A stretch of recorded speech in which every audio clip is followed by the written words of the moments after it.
Graça e paz, meu nome é Alex Paulo, este é o nosso canal Ensino e Palestra, seja muito bem-vindo, seja muito bem-vinda.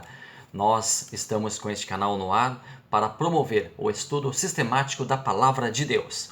Hoje iremos comentar mais uma lição do segundo trimestre das nossas revistas Lições Bíblicas, o Guia de Estudos, editado pela Casa Publicadora das Assembleias de Deus. O tema desse trimestre é a Igreja Eleita, redimida pelo sangue de Cristo e selada com o Espírito Santo da promessa. O comentarista é o pastor Douglas Batista. Vamos então ao nosso estudo, mas antes, aquele nosso comentário, aquela nossa percepção inicial, aquele nosso pedido todo especial para você. Você que já é inscrito, muito obrigado pela sua inscrição, muito obrigado a você que já faz parte da nossa comunidade. Você que não é inscrito, você que está chegando agora, deixe a sua inscrição, faça a sua inscrição no nosso canal, participe da nossa comunidade, deixe o seu like lá, deixe o seu comentário, será muito bem-vindo. Nós estamos aqui colocando o nosso canal à disposição do reino, colocando nosso canal à disposição do estudo da palavra de Deus.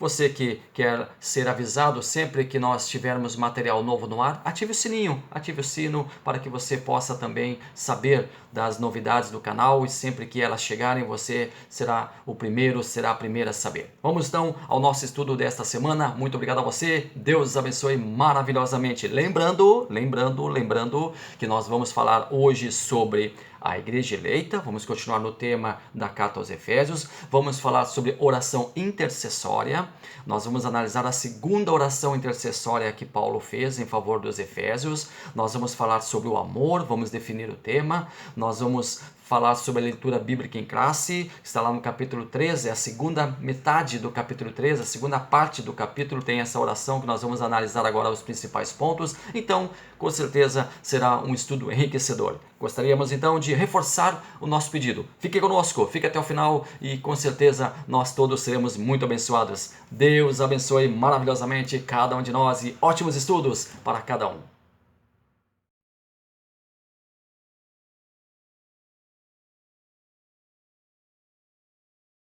Nossa leitura bíblica em classe está na carta de Paulo aos Efésios, capítulo 3, versículos 14 ao 21. É a segunda metade deste capítulo onde está inserida esta verdadeira oração intercessória de Paulo pelos Efésios. Nós vamos agora então iniciar o ponto a ponto. Na verdade, vamos analisar alguns pontos, vamos destacar alguns pontos desta leitura, alguns pontos desta passagem e vamos analisar juntos. E assim nós estaremos analisando esta passagem bíblica, analisando esta leitura bíblica em classe, nós estaremos assim em conformidade com os tópicos e subtópicos da nossa lição de hoje. Mas vamos conhecer então quais são os tópicos e subtópicos propostos para a lição desta videoaula. Você já deve então estar com a sua revista Lições Bíblicas em mão. Vamos então ver aqui os tópicos e subtópicos. Primeiro tópico, corroborados com o poder do Espírito. Primeiro subtópico, as riquezas da sua glória. Segundo subtópico, fortalecidos com poder. Terceiro, habitados por Cristo.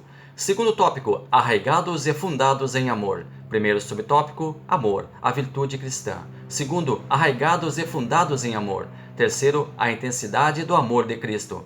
Terceiro tópico, a bênção de Deus excede o pensamento humano. Três subtópicos. O primeiro deles, a dimensão das bênçãos divinas. O segundo, o convite para a adoração. E o terceiro, a glória devida a Deus. Estes são os tópicos e subtópicos propostos para a nossa lição que nós, a partir de agora, estaremos comentando com você. Um recado inicial para você, professor, para você, professora da Escola Bíblica Dominical. Leia a revista, leia a lição uma, duas, no mínimo 3 vezes. Depois, pegue um papel, pegue uma caneta, coloque a sua posição, coloque o seu parecer, coloque as suas impressões sobre cada tópico e subtópico. Isole cada um deles com as suas percepções. Depois, busque auxílio em comentários bíblicos. Nós temos excelentes comentários bíblicos para fazer este trabalho que nós estamos analisando a carta de Paulo aos Efésios.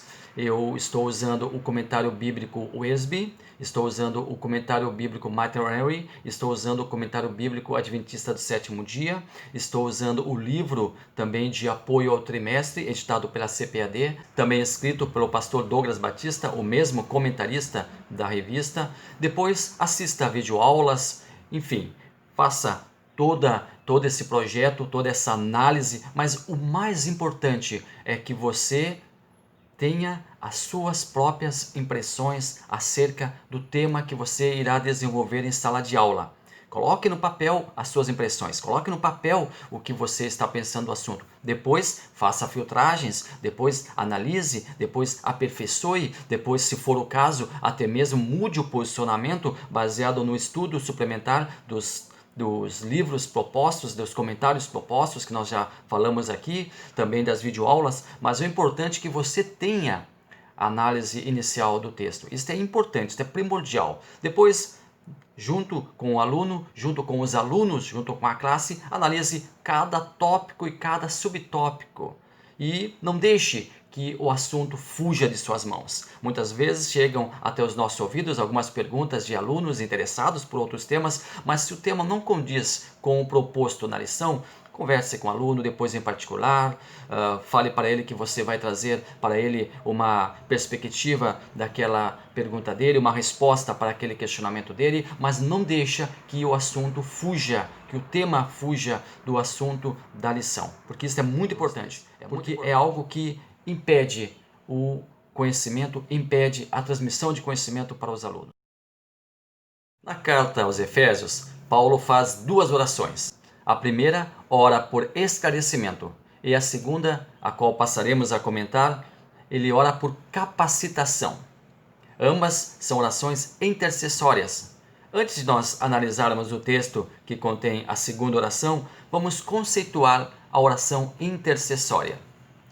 A oração intercessória é quando nós intercedemos por alguém. Mas o que é interceder por alguém? Interceder por alguém é você pedir algo não para si, mas para outra pessoa. É você usar seu prestígio, sua posição em benefício de outra pessoa.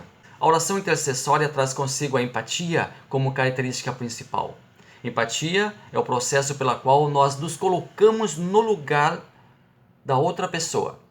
Nós nos posicionamos de modo a procurar sentir exatamente o que a pessoa sente. Uma outra característica desse tipo de oração é que nela nós nos anulamos. Não pensamos em nós mesmos, em nossos problemas, carências, dificuldades. Estamos unicamente preocupados com a pessoa pela qual nós estamos intercedendo. Na oração intercessória, nós pedimos, clamamos, suplicamos com a mesma intensidade que teríamos se estivéssemos pedindo para nós mesmos. A intensidade é a mesma, a vontade de ter a oração respondida é a mesma. Isto é uma oração intercessória. Por causa disso, me ponho de joelhos perante o Pai de nosso Senhor Jesus Cristo. Paulo aqui está dando um grande exemplo de humildade. Pondo-se de joelhos diante de Deus, ele está fazendo algo muito importante, algo fundamental para o crescimento espiritual daquelas pessoas que estarão lendo a sua carta. Deus nos ouve quando de coração nós clamamos a Ele, independente da posição a que nós colocamos, seja em pé, orando em espírito dentro de um coletivo, por exemplo, sentado diante da direção de um carro, deitado em nossa cama. Se elevarmos o pensamento a Ele, confiando que Ele está nos ouvindo, nossa oração será eficaz. Porém, a melhor oração, a melhor posição para nós orarmos, a mais desejável é a de joelhos. Nessa posição nós demonstramos a Deus nossa fragilidade, nossa pequenez, mas mostramos também humildade, admitindo a soberania de Deus sobre as nossas vidas. Ore a Deus, em pé, sentado, deitado, mas ore. E sempre que possível, dobre seus joelhos perante a face do Senhor. Às vezes vem aquele questionamento: pastor, a melhor oração é de joelhos? a melhor oração é sentado, Deus não vai me ouvir se eu orar de em pé, ou Deus não vai me ouvir se eu não estiver em um local reservado. A primeira coisa, fundamental, o nosso coração contrito. Quando nós estivermos orando, seja de pé, seja sentado, seja deitado, o importante é que nós estejamos com o pensamento elevado a Deus, a nossa mente firmada em Deus, o nosso coração realmente fervoroso, crendo que nós estamos sendo ouvidos, porque a pior coisa que tem é você falar sem saber se está sendo ouvido. A pior coisa que tem é você falar para as paredes. Se você ora a Deus sem ter a certeza que Ele está ouvindo, perdão, a sua oração não tem eficácia nenhuma. Uma certa ocasião, eu era muito jovem ainda, alguém comentou comigo: olha, eu oro a Deus, eu busco a Deus, eu faço as minhas preces, eu nem sei se Deus está me ouvindo, mas eu oro. Perda de tempo não é, né? Estou fazendo alguma coisa. Aí eu olhei para ele e disse assim: olha, se tu faz a tua oração, se tu faz a tua prece e não sabe se você está sendo ouvido, é em vão esta oração. Irmãos, amados amigos que estão conosco neste momento, nós temos que ter a perfeita e absoluta certeza que a nossa oração está sendo presenciada por Deus, assistida por Deus, ouvida por Deus. Agora, uma coisa é Deus ouvir e nós temos certeza, convicção absoluta que Ele está nos ouvindo. Outra coisa é Deus responder. E o momento em que Deus vai responder esta oração. A oração, ela é feita, a oração, ela pode ser respondida de uma maneira positiva, quando Deus diz sim, de uma maneira negativa, quando Deus diz não, ou também Deus pode dizer: espera um pouquinho, não está na hora, não está no tempo, não é o tempo adequado. Então nós temos que ter também a percepção de que nós vamos orar, nós vamos pedir, nós vamos interceder, mas Deus, Ele vai responder no momento que Ele achar, ou melhor, no momento que Ele tiver certeza, porque Deus não acha, Deus tem certeza. Deus tem todas as informações, Deus tem todo o conhecimento. Ele sabe a hora, o momento. Então vamos refazer a nossa sentença. Nós vamos orar, nós vamos pedir, nós vamos clamar, e Deus, a seu tempo, quando Ele designar o tempo certo, vai nos atender. Se a oração receber de Deus o crédito, se a oração receber de Deus a importância, Deus, meus amados, Ele nos ouve. E nós temos que ter percepção, nós temos que ter convicção de que Ele nos ouve. E nós temos que ter também sabedoria para entender que é no momento certo que Deus irá responder a nossa oração. Toda a família nos céus e na terra. Neste ponto, há alguma divergência entre os escritores bíblicos. Alguns entendem que a família nos céus e na terra é única, parte dos membros estão aqui na terra, outra parte está no céu. Outros entendem que nós temos uma família celestial, uma família terrestre. Nós temos no céu o Pai e o Filho trabalhando em perfeita sintonia.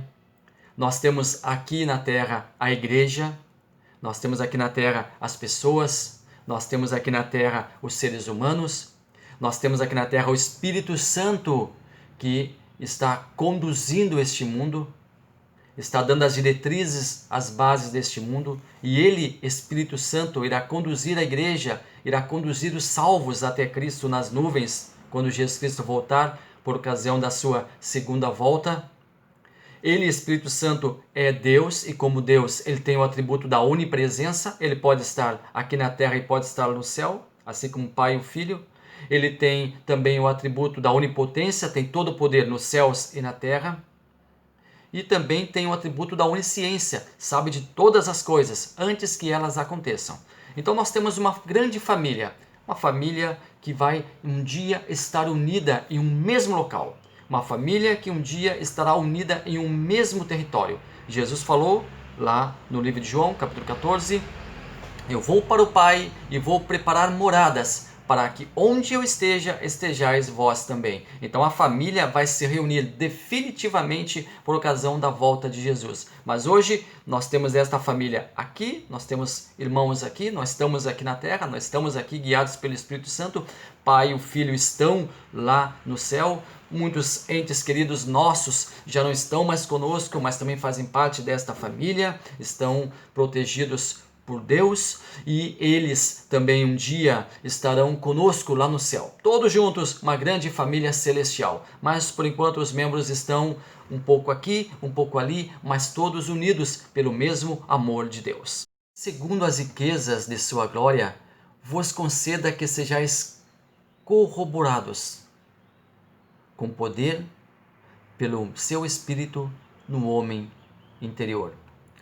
Paulo volta novamente a falar sobre riquezas e mais uma vez trata de coisas celestiais.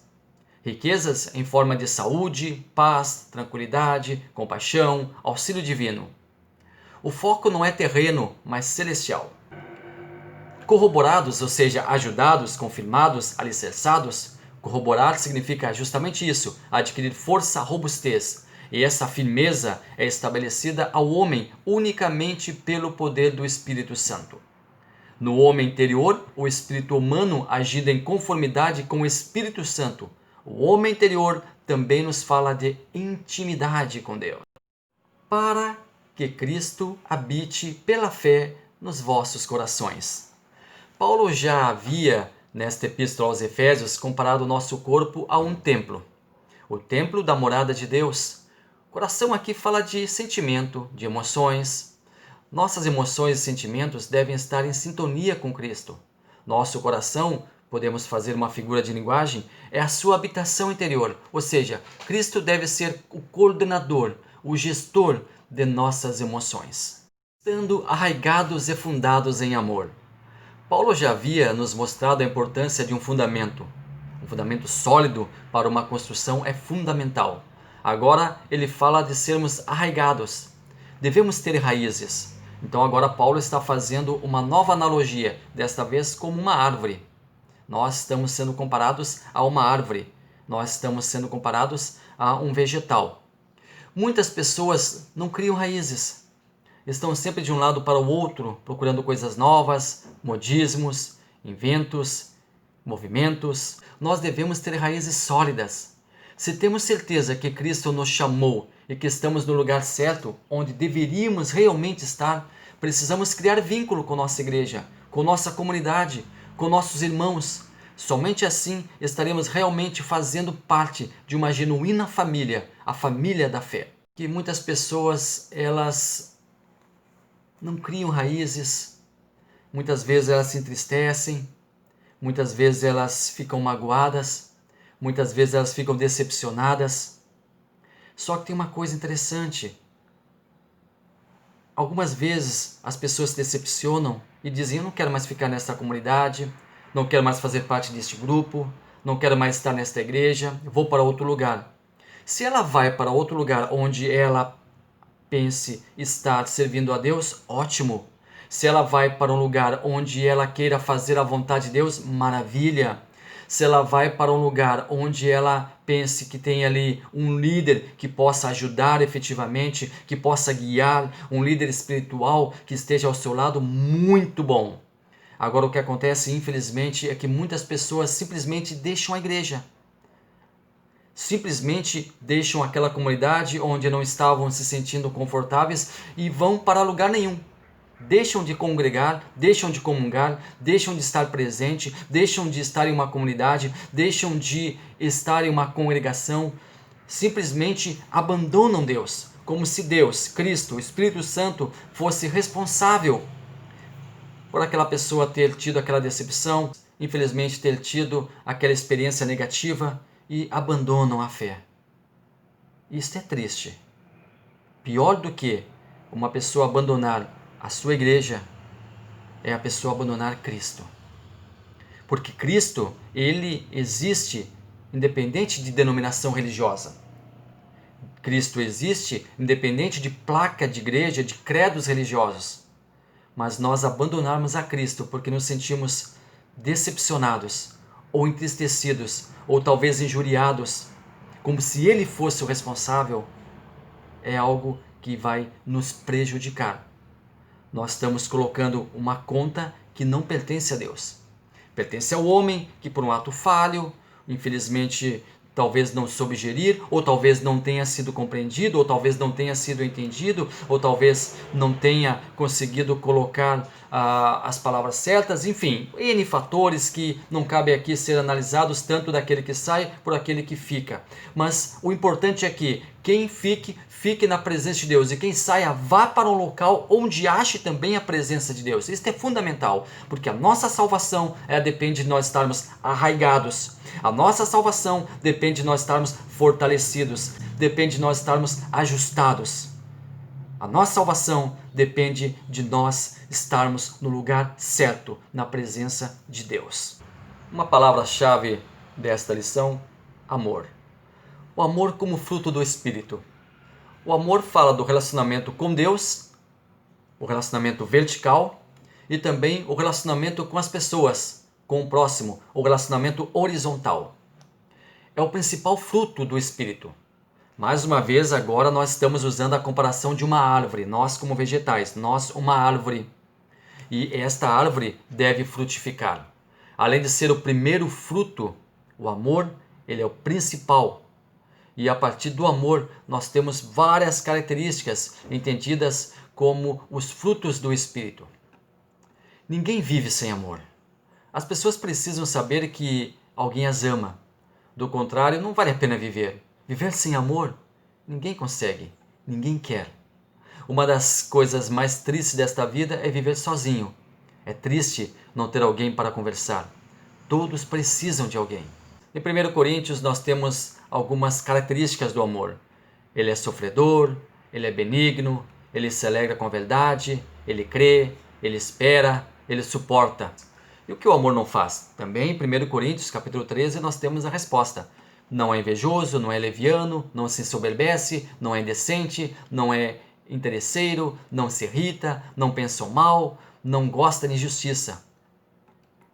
Nós temos 4 tipos de amor. Nós não estamos aqui analisando o amor, nós não estamos aqui fazendo uma análise mais profunda, mais robusta, mas apenas alguns pequenos tópicos. Os gregos, eles definem amor em 4 palavras. O ágape, que é o amor abnegado, é o amor divino, é o amor de Deus. O eros, que é o amor físico, é o amor erótico, é o amor dos sentidos, é o amor do casal. O philios, é o amor fraterno, a amizade. E também o storge, que é o amor familiar. Aí tem o contexto da família. Então essas 4 definições dos gregos segundo o amor. E aqui Paulo está enfatizando a necessidade daqueles que se dizem salvos amarem. A necessidade daqueles que se dizem salvos praticarem o amor. A necessidade daqueles que se dizem salvos praticarem o fruto do amor. Frutificarem o amor em suas vidas. Compreender com todos os santos qual seja a largura e o comprimento, e a altura e a profundidade.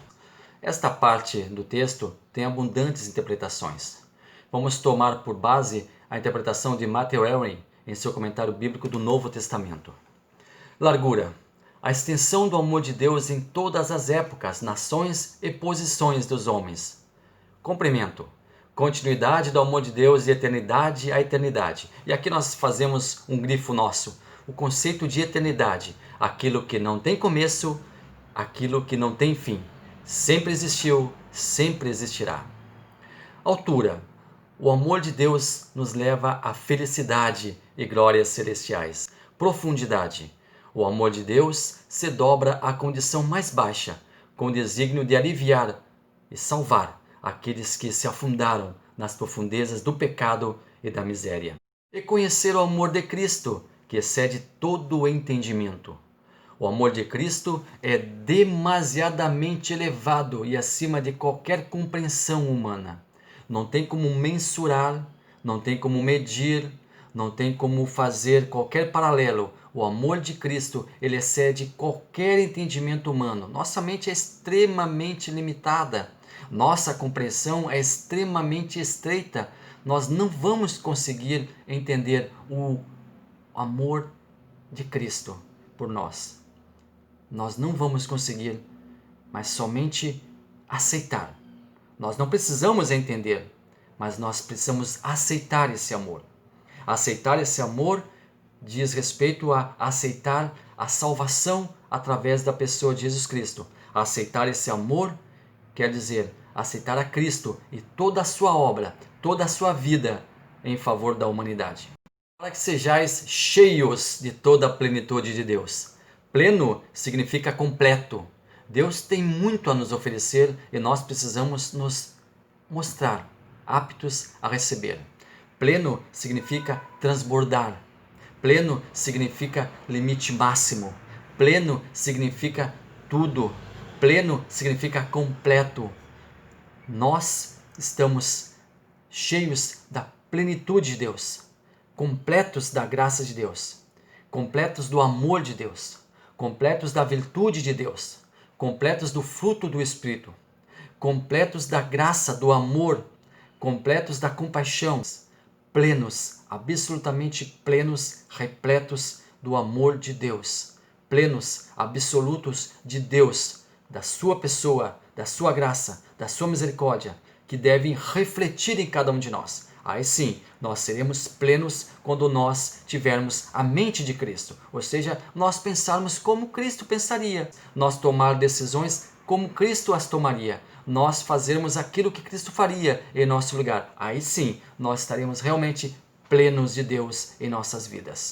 Muito mais abundante, além daquilo que pedimos ou pensamos, segundo o poder que em nós opera. Mais uma vez, um superlativo para mostrar que Deus tem uma imensidão de bênçãos para os seus escolhidos. Lembramos aqui que toda a humanidade foi escolhida, mas somente poderá gozar de tais bênçãos quem se dispuser a seguir os ditames da palavra de Deus e ter Jesus como seu suficiente Salvador. Então Deus é muito mais amoroso do que nós pensamos. É muito mais benigno do que nós pensamos. Ele dá muito mais daquilo que nós pedimos, dá muito mais daquilo que nós merecemos. Não é por mérito, e aqui não é meritocracia. Nós não temos mérito em receber essas bênçãos de Deus. Nós somos genuinamente maus. Nós temos conosco o pecado original, já nascemos com esse pecado original. Nós não merecemos fazer parte da família de Deus que nós estudamos aqui nesta lição de hoje. Nós não merecemos fazer parte do amor de Deus que nós estudamos na lição de hoje. Nós não merecemos as bênçãos de Deus que nós estudamos na lição de hoje. Nós não merecemos a graça de Deus. Nós não merecemos absolutamente nada, mas nós recebemos tudo de Deus, porque Ele é maravilhoso, Ele é bondoso, Ele é perpétuo, Ele é glorioso, Ele é maravilhoso e não temos como mensurar tal amor para conosco. O Salmo 23 nos diz: o Senhor é meu pastor e nada me faltará. Este nada me faltará não quer dizer que nós venhamos ter tudo aquilo que nós queremos, mas nada nos faltará na medida em que nós teremos tudo aquilo que nós precisamos. Então Deus nos dá tudo aquilo que nós precisamos, que nós muitas vezes não pedimos, que nós muitas vezes não buscamos, e talvez até nós não pedimos, não buscamos, porque nós achávamos que não éramos merecedores, mas mesmo assim Ele nos concede tudo isso, porque Ele é maravilhoso para conosco.